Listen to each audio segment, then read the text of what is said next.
Hello, everybody. Hey, Leah.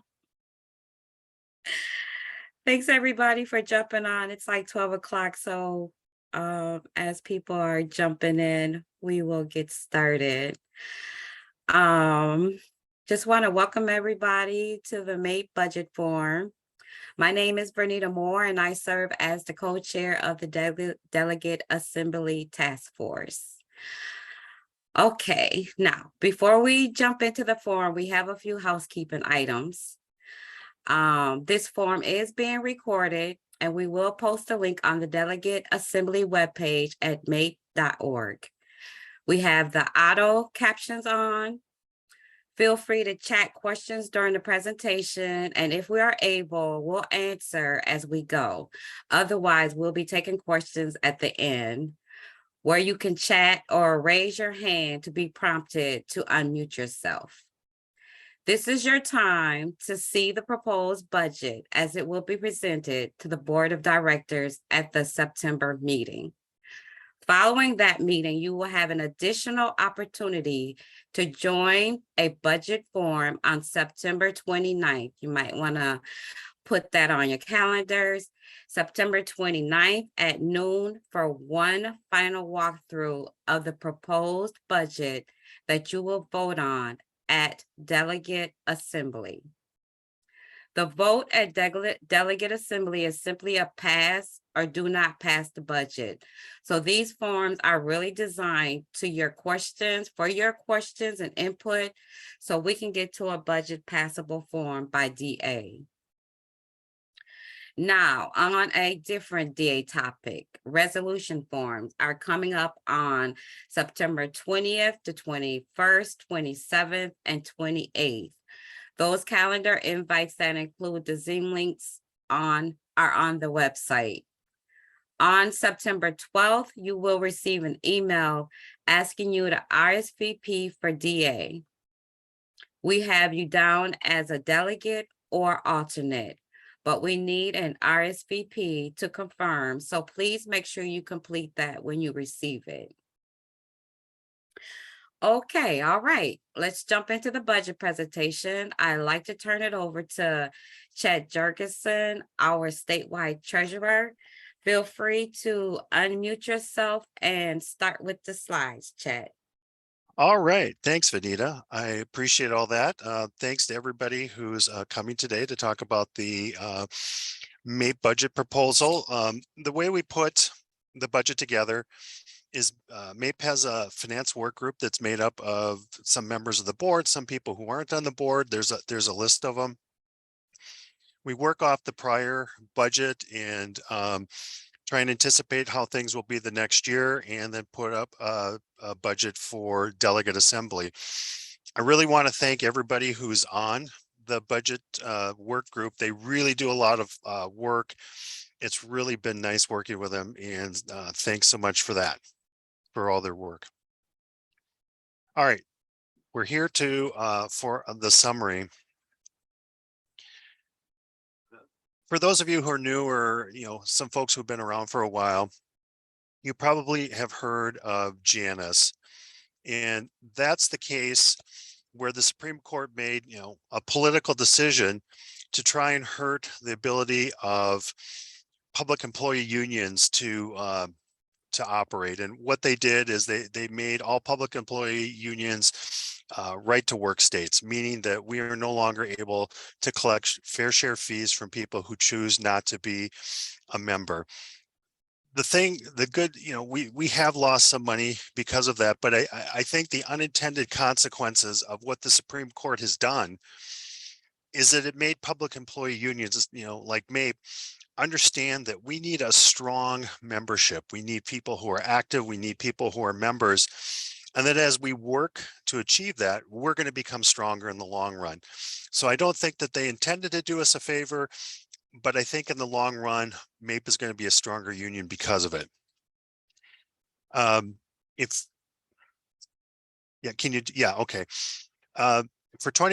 For fiscal year 23, we're showing a deficit where our expenses are going to be higher than dues. And we're going to talk a little bit about that. The one thing that the work group is very concerned about is our steady decline in the percentage of members that we represent. Membership has been going down from a peak of a couple years ago. Okay, Darcy says our slide's supposed to be shown. I'm seeing them. I don't know, Cynthia, do you have any advice for Darcy? Oh, Jackie is seeing them, so maybe Darcy, you can message Jackie, or Cynthia, to see what's going on. Okay. The thing that we're seeing kind of at a 50,000 foot level is that the longer people work for the state, the more likely it is that they're going to become a member. And what we haven't got that broke down is did they become a member on the first day? Did they become a member after 5 years or 10 years? But what we do know right now is that folks who are coming and working for the state for less than 5 years, they are not signing up to be members at the rate that we need for our budget, for to be a strong union, and for them to be involved in the union. The decline in membership directly correlates to our revenue because we no longer receive money from fee payers. We are completely dependent on that. If our membership remains stagnant and declines and we don't make progress on that issue, we will have a $750,000 deficit. We have a category in our budget called future years operations, and we've been using that budget item to fill the gap on any time that we've been short on our dues since the Janus decision. That is something that we set up, that when we had more revenue than expenses, we set that money aside for a rainy day. We set that aside money just in case we would have a year where we had a lot of expenses, or the cost of goods and services had gone up. And so that future years operations has served us very well. But the issue that we have is that as we've been kind of burning through that, by 2024, we're not going to have any money left in that operations, in that budget category. So our current fiscal year 2022 is on track. And when I say it's on track, it's performing in the way the delegate assembly last year expected it to perform, which would be to show a slight deficit. So for the 6 months, we've collected 2.6 million, but we've also spent 2.6 million. So the work group has come up with some recommendations for the board and for delegate assembly. The one thing that we're trying to change, and we have begun changing that this year, is we want our budget narrative to reflect what our strategic plan is, and to make it more understandable for our members so that they understand that we are investing money to achieve the goals that we've set in our strategic plan. And always keep in mind that our power lies in our members, our people, our resources, and the ideas that we all have together. So we want to be ready to be able to negotiate our next contract in 2023 for the 25 contract from a position of strength. So we are recommending, investments in our staff. We're also looking at making sure that our locals are funded so that they can be engaged. And we're also want to make sure that we have money in our crisis fund should anything come up. We put this on here so that everybody can kind of understand how everything is kind of connected. So we definitely want elected and influential leaders, but that doesn't exist in a vacuum, because we also need, experienced and knowledgeable stewards. All of those things lead to more membership, working, as a 21st century union, working with other labor partners in order to build a better labor movement in Minnesota and in the United States. So everything is very connected. Nothing that we do is really done kind of in a silo. And, I think we all, whether, as state employees, there's a lot of silos in where we work. And at MAPE, we're really trying to work to not have those silos and show how everything is just really connected. And just want to take an opportunity in our budget form to kind of have you look at that through that prism as you're looking at the proposals for the budget. So this picture was added because the locals of 1001 did a member-to-member phone bank. And what that does is, it shows how when you invest in locals and they can go out and they can talk to their members, have members, have people sign up to be members, engage those members, we just become so much stronger. And it's so important for our locals to reach out to all their members. And so this is just an illustration of one local who, did some really great work.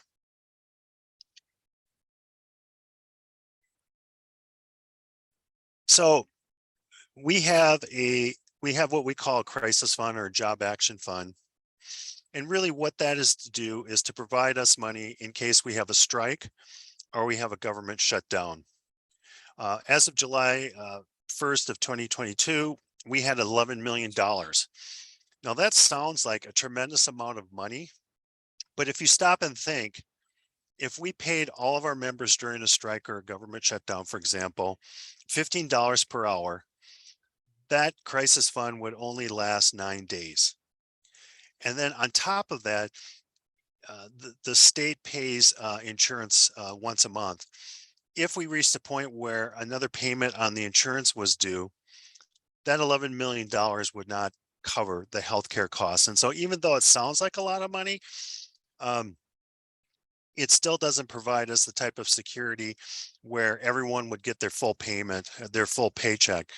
But it does definitely give us a lot of credibility at the bargaining table because management knows that we can support our members.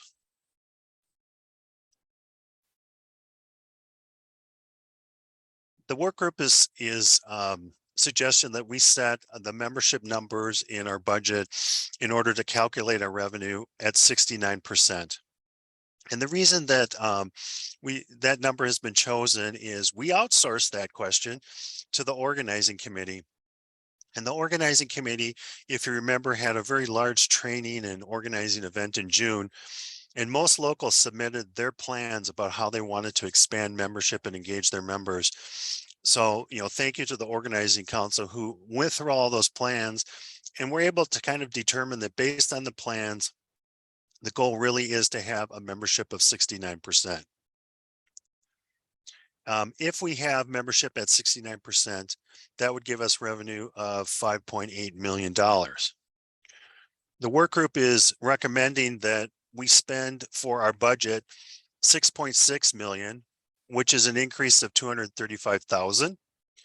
And that ends up with 6.2 for our central operating budget and also $340,000 to support our locals.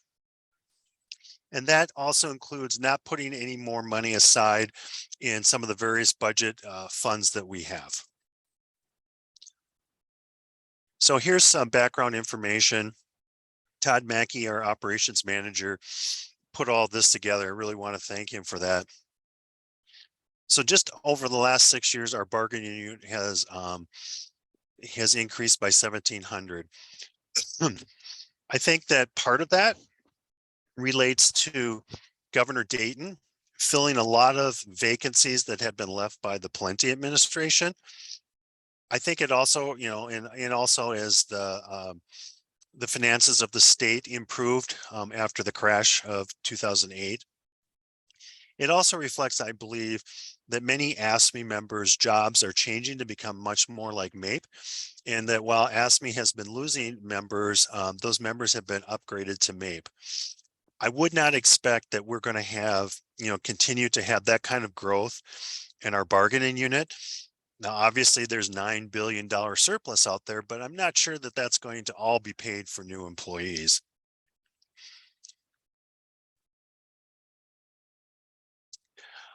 This also shows the number of people. Let's see here. the number of dues paying members each July over the last 6 years. And as you can see, we reached a peak in 2019, and that really was a very intentional purpose to make membership kind of our number one responsibility, because we knew that the Fredericks and the Janus cases were coming. It was highly likely that they were going to take away our ability to charge for fee payers. And it really shows that when we really focus on membership, what we can do.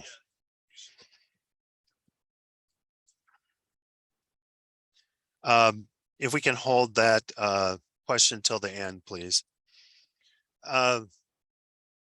This shows the percentage of members that we've had. Obviously, over the last couple of years, we've had a substantial challenge of COVID, of how do you reach those people who have just started state service and reach them when they're not working from the office. But, you know, it's a situation where I think telecommuting is going to be a big part of what the state does for many of the agencies. And it's just something that, you know, we're going to have to overcome, because we do need to engage our members, people who are already members, people who are just joining the state. What this shows, and let's start on the right side, which is this is the percentage of people who are in a bargaining unit and who are members and who are not members. If you look at the far right, you see that people who've worked for more than 25 years are much more likely to be a member. And that's given us a really good cushion. The challenge that we face with that is for people who have been working for 25 years, they're probably getting close to retirement and leaving state service. So the group of people that have really provided the cushion for membership are, you know, going to be retiring or going to be leaving. On the other hand, if you go to the far left, you'll see the number of people who have worked for less than 5 years for the state, and you'll see that a lot of them are not members. And I think part of this has been COVID. A lot of, you know, there's also a lot of new hires that the state is bringing in. But I believe the good news of this is that there's all kinds of opportunity for us to grow our membership. We just need to be able to focus on some of those newer members, reaching out, you know, kind of helping explain, you know, what the union is and why it's important and why it would be really great for them to join. And so I see just a lot of opportunity, and it leaves me optimistic about how we will be able to build our membership. So most of our, well, I should say most of our income is from dues. Before the Janus decision, we collected $2 million more than we are right now. Our projected income is expected to decline 400,000, or it has declined 400,000 over the last 3 years. So in spite of Janus, we have been able to pay our bills. We have been able to provide services to our local, but what it does is it forces us to make sure that we are working on our membership. They're working on our engagement. We just can't sit back and coast and know, well, if someone, you know, we don't have to engage people because we're still going to get paid. And that's going to make us a much stronger union in the long run.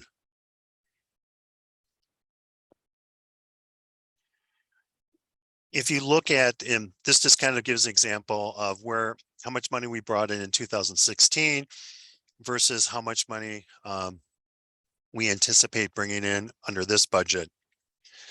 In order to break even with all of our costs, we need a membership of 77%. I think that that is an achievable goal over a period of time, even though we're only looking at a modest increase in membership from 67 to 69%. We need to give ourselves a little time to really understand, how do we engage members who are working at home? How do we reach them? In the past, it was much more easy. We just, we could take someone out to coffee and talk about membership. Now that person maybe is only in the office, 1 or 2 days a week, maybe never. How do we engage that person in, for them to really understand that their paycheck and their health care and their working conditions are so dependent on the strength of the union? And just as an illustration of, this shows our income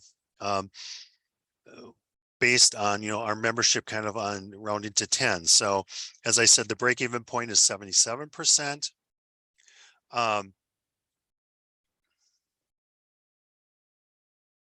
And you can see where we would be at 80%.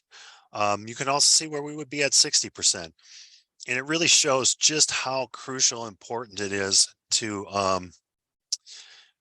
focus on membership. Here are some of the places that where we keep our money, kind of the couch and the money, the change in the couch cushions. As you can see, there's the crisis fund at 11 million.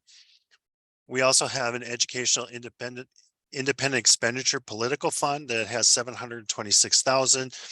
That amount can vary. For those who aren't familiar with it, organizations can come and make a pitch to MAPE as to doing information ads about what's happening in our state. Of course, this always, for the most part, happens around election time.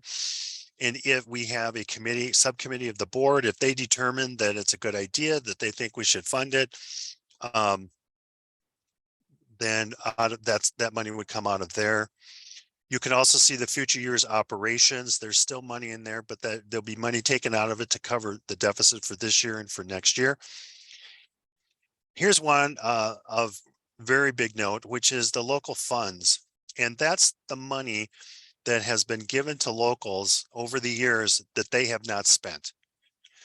Locals are given money each year based on their number of people that they have in order to build their membership, to engage their members. They're kind of the building blocks of our union. And what we've seen is, a lot of local to use money. They're saving it for a rainy day. They may have lived through the strike and they are thinking like, we are definitely going to hold on to that money for the next strike. It may be that, it isn't a very active local, but this is really the building block. And this is money that we've given to the locals to build their membership. Okay. So here's our annual income and expenses. So I'm getting a reading that says my internet is unstable. So if I come and go, please let me know.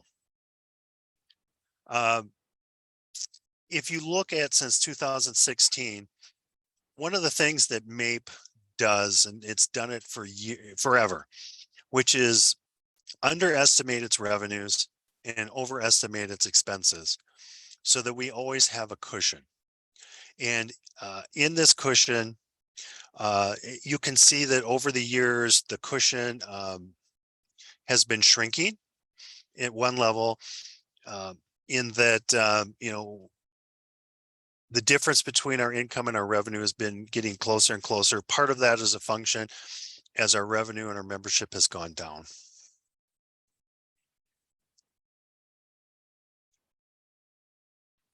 So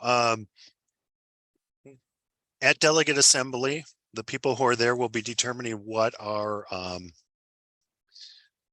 budget is going to be. We've tried to look at the trends and look at what inflation and take in consideration COVID to try and come up with a realistic budget, but a budget that will also is a budget of action and a budget of building our membership and building our power. So for 2022, we're going to use about $300,000 of future years operations. And as I said, that's kind of a due stabilization. we're looking at a potential budget deficit of 750,000. So by 2024, we won't have a future years operations fund to rely upon, and we would have to then go into some other reserve account. I think our genuine hope is to really look at how can we build membership? How can we become a stronger union? Because that really is our future.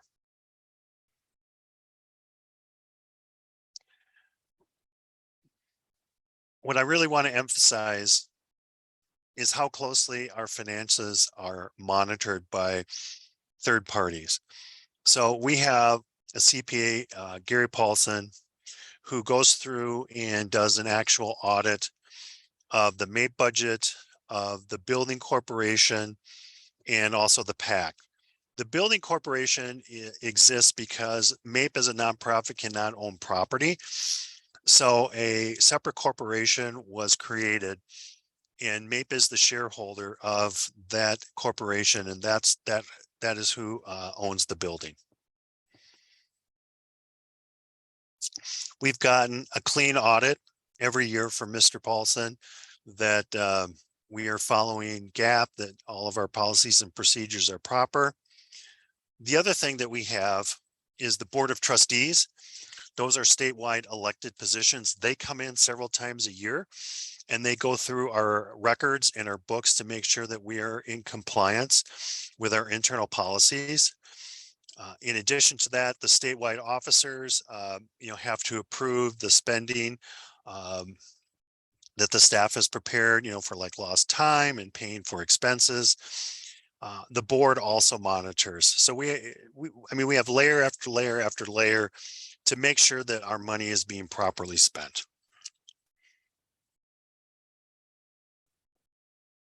We have a calendar year. We do not have the same fiscal year as the state.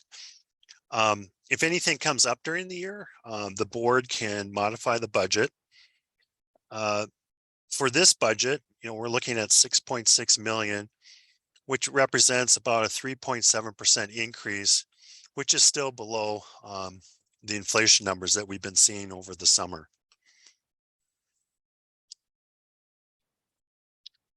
This is a breakdown in more specific of the money going to specific categories.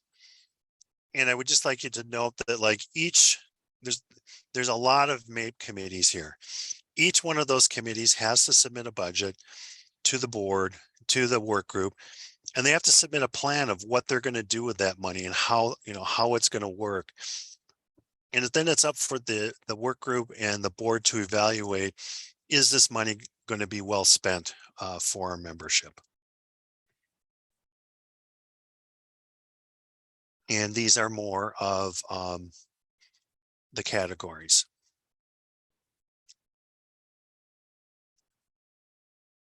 Here's the budget for the central office. So this includes the building, all the expenses that go with the building, like phones and computers and heating the building, and all the expenses that go with the staff.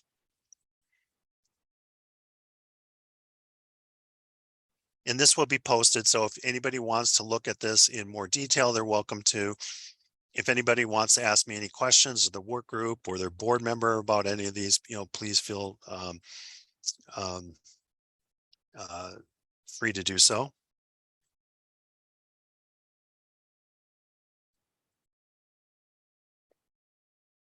So, again, we're looking at a budget of 5.8 million, which is at a 69% membership rate, and looking at expenses of 6.2 million with money going to locals, with a deficit of 751,000, which would come out of future years operations.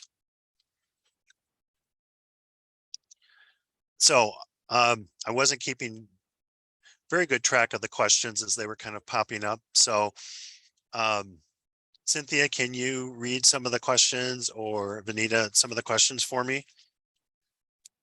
Sure. We have one. It says, have we considered increasing dues from 21 a pay period to 23?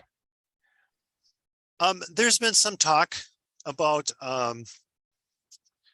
increasing dues, it's a challenge on any kind of a year to raise dues.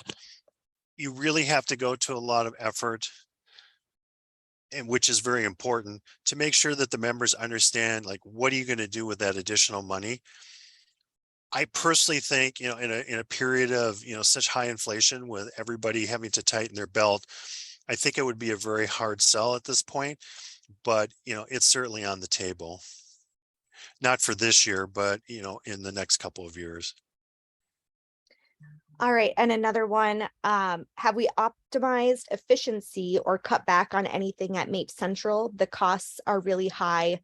A follow-up to that was, same person, I understand the state and corporations can save money on office space in this new world. Maybe MAPE could too. Just wondering the backstory on what the costs are for and if any cutbacks have been considered or some redirecting of staff to help increase membership. Okay, so I'll start with the building. Owning a building has in particular, this building has been under debate in MAPE since it was bought. And the people who made the decision to buy the building are gone. They've retired. They're no longer in MAPE. They're no longer employed at MAPE. So, we can argue about whether MAPE should have bought a building or not. But in the past, they bought a building and now we have it. The issues that, I've always had with the building is the building is, what some real estate agents or brokers would call a Class C, which means obviously it's not an optimal building. It has a very 1970s design. It's not on a busy street. The layout is not conducive. So the type of, one of the reasons they bought the building is because they thought that they were going to have tenants. But because it's a Class C building, we're limited in the type of tenant we can have. So we would have to have a tenant where the customers are coming to them. It's not dependent on the sign on the street that goes past me. So that is something like an accountant or a dentist. And I think when the building was first purchased, they had a mortgage broker. They've also had an accountant in there. So that makes sense. The other type of tenant that we might have is a startup or a company that is become too big for the person's basement, and they're moving into a larger space in an office building. And that was, some of the other tenants that MAPE has had over the years. The issue is with those type of tenants is that the minute there's a downturn in the economy, they move back to their basement. And it's hard to find another tenant who's willing to move out of their basement into an office space. So the first floor, which was supposed to be rented, has been vacant for a long time when we lost the last accounting tenant. If you look, because it's a Class C building, because so many of the buildings along Lexington have been for sale on and off, it would be very difficult to sell the building for the money that we have in it. So if you looked at, could we sell this building? Could we move someplace else and save money? I think that's a discussion that we're going to have. But my guess is in the long run, if you look at the money that the building would generate and the rent that we would have to pay somewhere else, I don't know that we would save money, but that's just or very much money. That's my guess. And that's probably more than you wanted to know. But I think we have to have that conversation because, I could be wrong. Have we looked at other ways to save money? I feel that over the last few years, MAPE has really worked to move its money to perform the most, to build us the most power that we can. And so we've invested in the staff, invested in having more staff for communications, more staff for business agents, because that helps build our strength. We've invested in having databases that actually work and improve. Then, we in the past, MAPE has had, kind of expensive databases that worked very poorly. I mean, there's always ways to look at, can we do something different? Our operations manager works very hard on this. They just changed our vendor for our computers to try and save some money. But I don't think in looking at, if we start making cuts, we're really looking at losing the investment that we're making to build our membership and build our activism. And without that, you end up just having to make more cuts later. Great. Did I miss any part of that, Cynthia? I don't think so. Correct me if I'm wrong. Julie, if you have any follow-up on your question. We'll jump to the next one here. Are we still looking into having dues be based on a percentage of salary instead of the same amount for everyone? I'm in support of higher salaries paying higher dues and vice versa. Yes, the work group is looking at that. Where we are at this phase is, do we have a database system? Does MAPE have a database system that could accommodate this? Meaning everyone would be paying a different dollar amount of dues. Could our system handle it? We are also simultaneously trying to figure out who to talk with at the state, if the state system could handle it. And I think that, we have a couple IT people on our, on the work group. And I think they've had a really valid point of, we have to figure out if we can do that. Our computer system can do it. We have to figure out if the state system could, one, do it.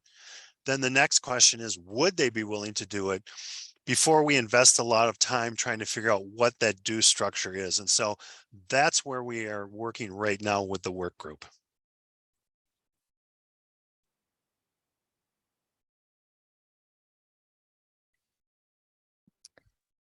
That was all the questions. A couple other comments that would be a lot for Union Board to handle in regards to the question you just answered.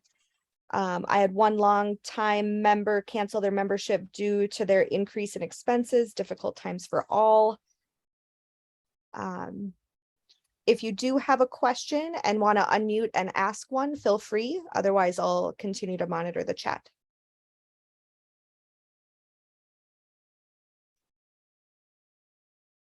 Okay, well, if anybody, if you think of anything, you can email me at MAPE.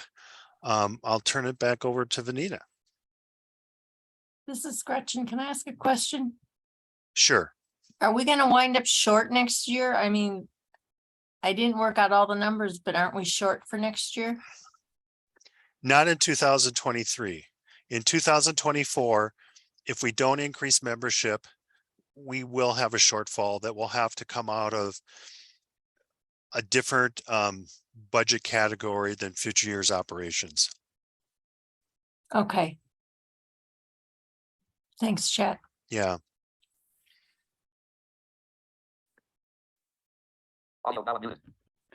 This is Rob. I have a question. Go ahead. So why wait until we're out of our emergency fund?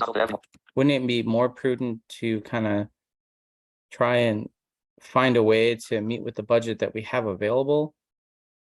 It just seems more scary to wait until we have no money left in that fund before we start to make changes. I think it's something we should really consider doing first, is start making changes now so that we don't have a zero balance in that account. Because what's going to end up happening is we're not going to have enough money to cover any of the services at all by the time you get to 2024, at least the 750,000, that seems to be what we're pulling out every year, if that makes sense. Yes. And this is based on, is our projection of revenue and is our projection of expenses accurate? And as you've seen from the one slide, we've had we've had a cushion there. So I don't know what that cushion is going to be. We have, $20 million in assets. I think the work group and, I think the board and, the activists were really, the solution to our problem is to have more members and an engaged membership. I think that it's premature, to start cutting programming. And, there will, there's going to be small places that, where we can cut some money without affecting programming in the next budget. But what I fear is that, when you start cutting the ways that you can have more members, you get in a cycle where then you have to make more cuts because you continue to have less members. If we don't do a very good job of engaging our membership. So one, that makes us a weak union. But two, that will create budget shortfalls in the future. But I want to be, I'm feeling optimistic. If you look at, the graph that we had, showing the member, where our membership is, we have a tremendous opportunity to sign up people who are new to the state. That's the path, I believe, for finances. I think taking away resources to sign those people up, at least for this year, next year, is not the solution. Chet, Go ahead. This is Mark, and I just want to add quickly that what Chet was talking about with the Future Operations Fund, that is one of a number of different funds that we have available to us. And there's also an undesignated reserves fund, and I don't remember offhand what the actual balance of that one is. Chet should hopefully know. But that is money that we also can rely upon if need be. We don't want to. We hope to not have to need that, but it is money that we have available before we decide to rush into making cuts. And so the point of having those two funds is to allow us to be deliberate. And so we're not reacting or overreacting to situations. And what we're recognizing now is that we have not done a particularly great job at engaging new hires as they come into the state system. And this past June, we started taking steps towards rectifying that. And that's what we're going to need to continue to build on.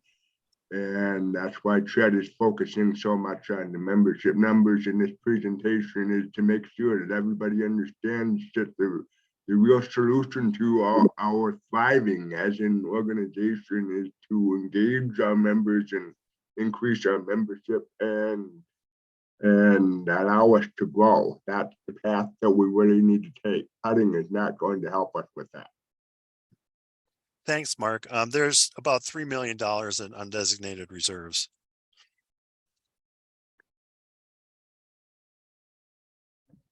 There is a few more in the chat. One question was, when AFSCME members transfer to a MAPE role, are we able to tell if they were members of AFSCME?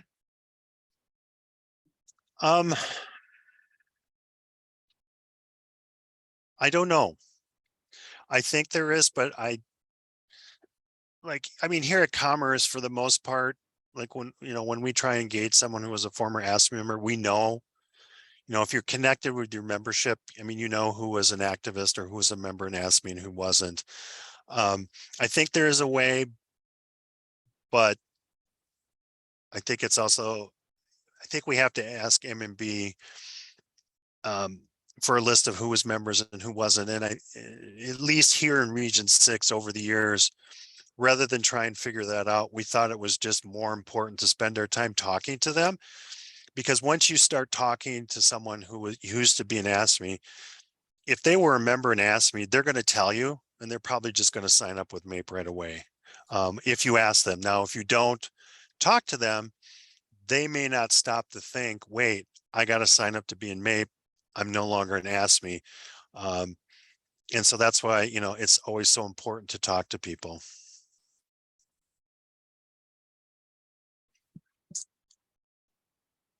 Some other comments in the chat, but I'm not seeing other questions.